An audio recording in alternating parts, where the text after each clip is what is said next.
आज की इस वीडियो में स्वागत है बच्चों आपका। हम पढ़ रहे हैं अध्याय मानवीय करुणा की दिव्य चमक। यह अध्याय क्षितिज पुस्तक के गद्य खंड में है, जिसके लेखक सर्वेश्वर दयाल सक्सेना जी हैं। पाठ का शीर्षक है मानवीय करुणा की दिव्य चमक। लेखक सर्वेश्वर दयाल सक्सेना जी द्वारा लिखित यह उच्च कोटि का संस्मरण है। पूर्व वीडियो में इससे संबंधित थोड़ी जानकारी हम बटोर चुके हैं। बच्चों, पाठ के सार के साथ आज मैं एक बार फिर आपके सामने उपस्थित हूँ। इस संस्मरण में लेखक सर्वेश्वर दयाल सक्सेना जी ने फादर बुल्के के विषय में लिखा है। उनकी चारित्रिक और व्यवहारिक विशेषताओं का वर्णन किया है। फादर बुल्के जन्म से विदेशी थे अवश्य, बेल्जियम में उनका जन्म हुआ, परंतु पादरी बनने के बाद उन्होंने कर्म क्षेत्र चुना भारत भूमि को। यहाँ वे कैसे आए, किस प्रकार उन्होंने अपना जीवन व्यतीत किया, लेखक के जीवन में वो कैसे अमिट छाप छोड़ गए, उस विषय में हम संक्षेप में जानकारी ग्रहण करें। फादर बुल्के की मृत्यु बहुत दर्दनाक हुई थी। लेखक ने प्रारंभ में ही बताया है। उन्हें गैंग्रीन नामक रोग हो गया था, जिसके जहर के फैलने के कारण उनकी मृत्यु हुई। लेखक को ये बात बहुत अन्यायपूर्ण लगती है, इसलिए वह ईश्वर से प्रश्न करता है कि जिसकी रगों में मिठास के अमृत के अतिरिक्त और कुछ नहीं था, उसकी मृत्यु का विधान जहर से होना क्यों बढ़ा। लेखक उनकी स्नेहमयी बाहों का दबाव आज भी अपनी छाती पर महसूस करते हैं।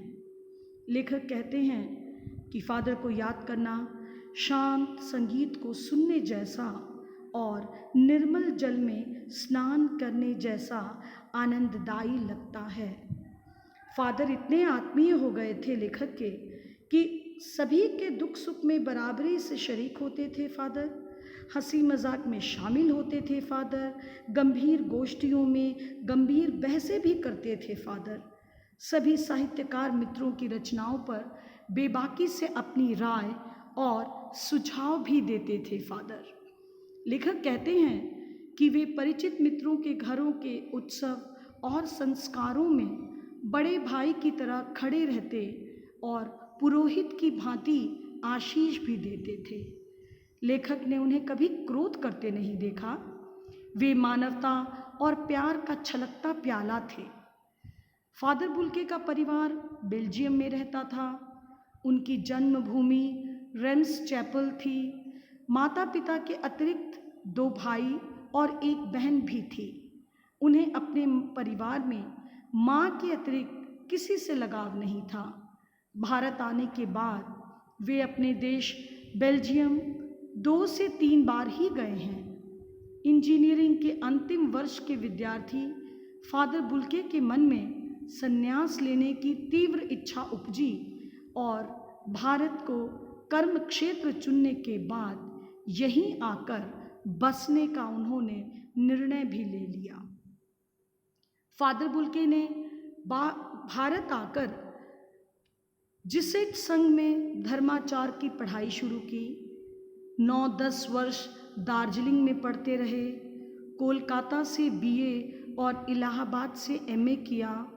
प्रयाग विश्वविद्यालय से राम कथा उत्पत्ति और विकास इस विषय पर शोध प्रबंधन किया। मातरलिंग का प्रसिद्ध नाटक ब्लू बर्ड, उस ब्लू बर्ड का रूपांतरण उन्होंने हिंदी में नील पंछी के नाम से किया। रांची सेंट जेवियर्स कॉलेज के संस्कृत हिंदी विभाग के विभागाध्यक्ष रहे और अंग्रेजी हिंदी शब्दकोश भी वहीं तैयार किया। बाइबल का हिंदी अनुवाद किया और फिर वो वहीं बीमार भी पड़े। आखिर में पटना से दिल्ली आए और 42 वर्ष भारत में रहकर 73 वर्ष की जिंदगी जीकर हमेशा के लिए फादर ने आंखें मूंद ली। फादर बुल्के कर्म से नहीं संकल्प से सन्यासी लगते थे। एक बार रिश्ता बनाकर तोड़ना उनका स्वभाव नहीं था। दसियों साल बाद भी मिलने पर वही पुरानी अपनत्व से भरी गंध उनसे आती थी। हिंदी को वे राष्ट्रभाषा के रूप में देखना चाहते थे और यही चिंता वह हर मंच से प्रकट करते थे। बड़े से बड़े दुख में उनके मुख से सांत्वना के स्वर सुनकर लेखक को बहुत राहत मिलती थी।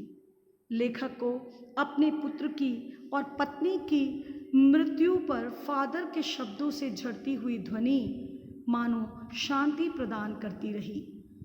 लेखक को अंतिम क्षणों में फादर से न मिलने का दुख है, क्योंकि लेखक को पता ही नहीं चला कि फादर दिल्ली में हैं और जब देखा तो उनका बेजान शरीर ताबूत में पड़ा था।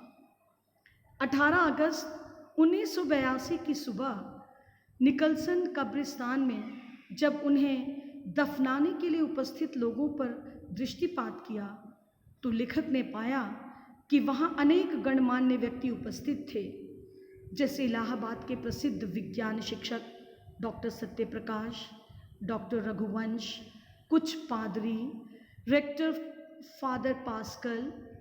दफनाते हुए फादर पास्कल ने उनके जीवन और कर्म पर श्रद्धांजलि अर्पित करते हुए कहा, फादर बुल्के धरती में जा रहे हैं, इस धरती से ऐसे रत्न और पैदा हों। लेखक कहते हैं, मैं नहीं जानता कि इस सन्यासी ने कभी सोचा भी होगा या नहीं कि उसकी मृत्यु पर भी कोई रोएगा, लेकिन उस क्षण रोने वालों की भी कोई कमी नहीं थी।